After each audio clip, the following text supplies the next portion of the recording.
बहुत पुरानी कहावत है कि जैसा काम करोगे वैसा फल पाओगे। इस बात में कितनी सच्चाई है, शायद इसका जवाब हम किसी के पास नहीं होगा, क्योंकि हमने इस पर कभी प्रयोग करके देखा ही नहीं है। हम कहते तो हैं कि अच्छे कर्मों का फल अच्छा होता है, लेकिन आप अपने मन से पूछिए, क्या आप ये बात पूरे विश्वास के साथ कह सकते हैं?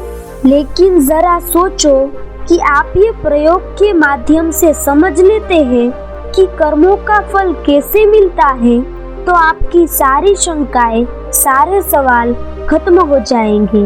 क्योंकि बिना प्रयोग किए इंसान की बुद्धि पूर्ण रूप से किसी बात पर विश्वास नहीं कर सकती।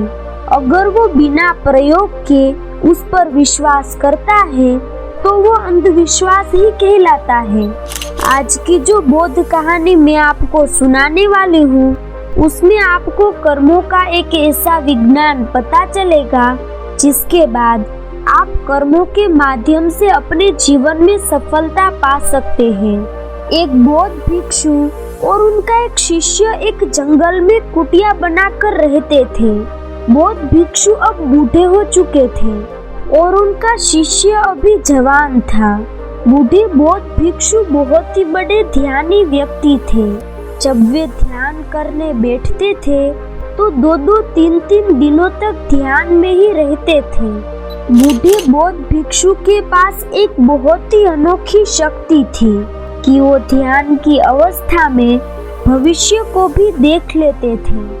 एक दिन जब वो ध्यान कर रहे थे तो उन्होंने देखा कि आज से 8वें दिन उसके उस युवा शिष्य की मृत्यु हो जाएगी।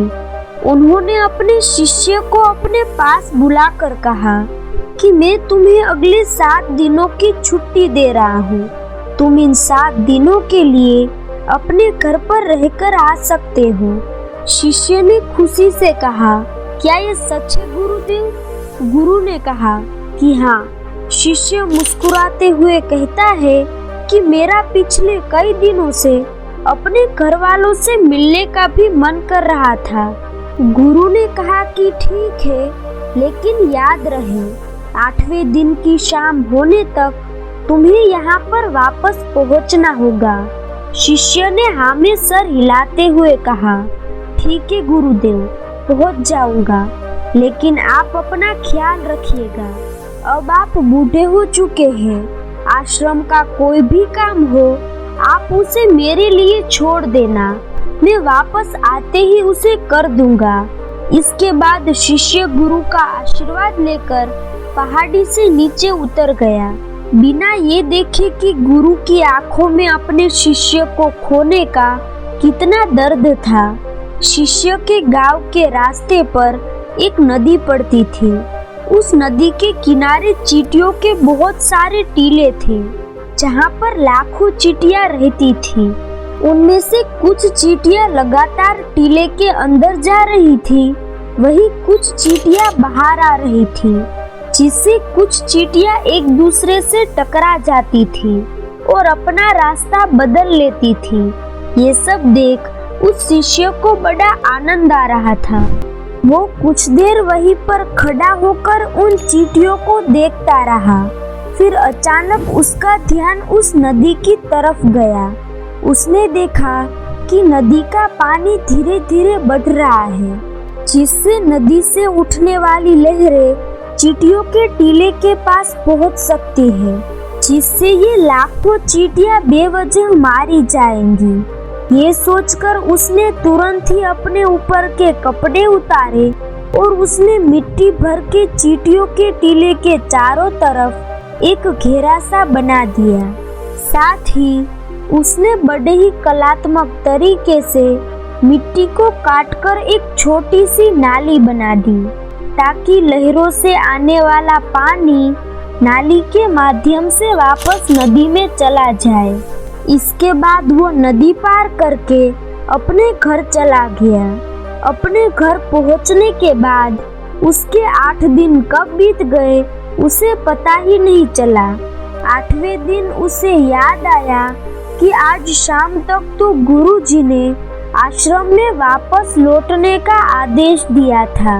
उसने उसी रात अगली सुबह आश्रम के लिए निकलने हेतु सारी तैयारियां कर ली थी। सुबह होते ही वो आश्रम के लिए निकल पड़ा। उसे उम्मीद थी कि शाम होने से पहले वो आश्रम में पहुंच जाएगा। शाम हो चुकी थी। यहाँ गुरुदेव आश्रम में बैठे बैठे ये सोच रहे थे कि आज तो 9वां दिन है। अब तक तो मेरा शिष्य इस दुनिया को छोड़ चुका होगा।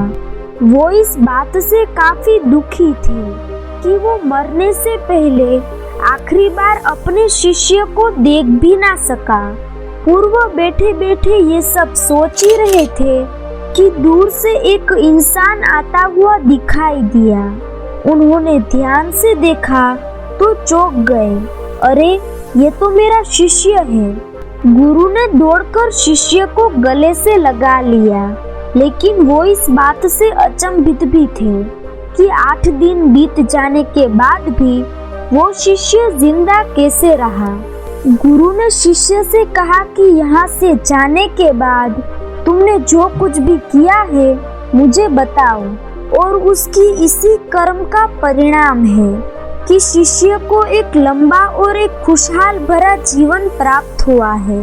कहानी सुनने के बाद गुरु के मुख से अनायास ही निकल पड़ा कि कर्मा लौटकर जरूर आता है। शिष्य को गुरु की इस बात का मतलब समझ में नहीं आया, इसीलिए उसने गुरु से जब पूछा तो गुरु ने उसे सारी बात बता दी। इसके बाद उस शिष्य के मन में एक सवाल उठा।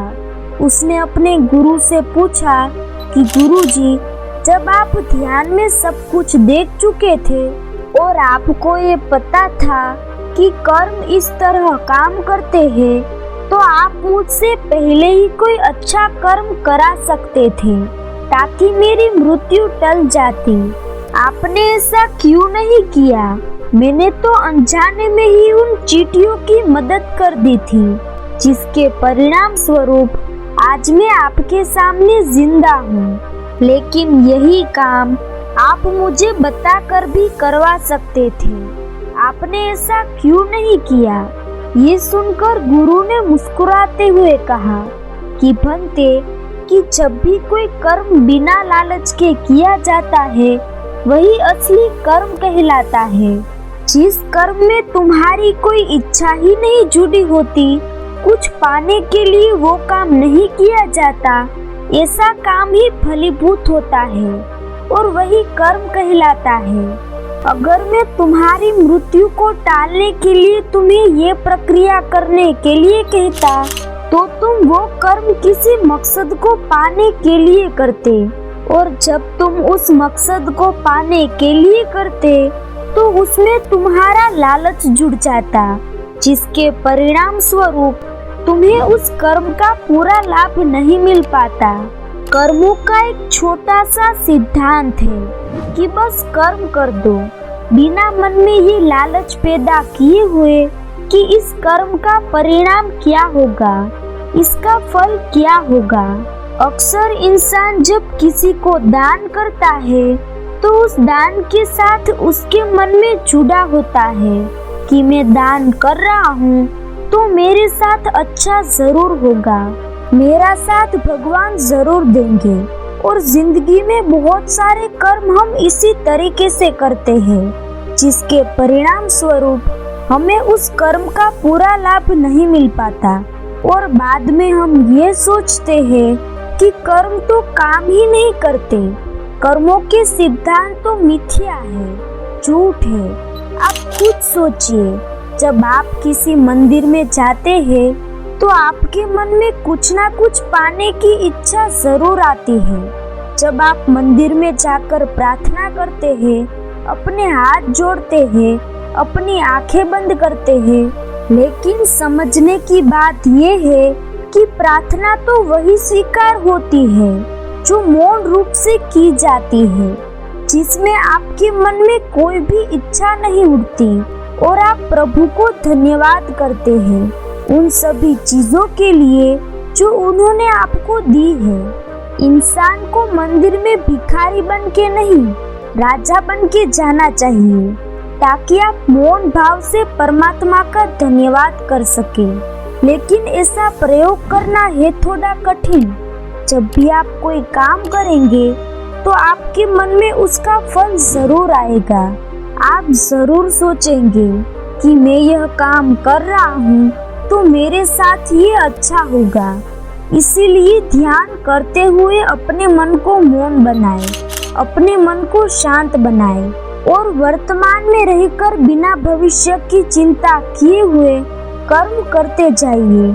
आपको फल जरूर मिलेगा, लेकिन आपको उस फल के बारे में सोचने की जरूरत नहीं है, वरना तो आप गलत दिशा में फंस जाएंगे।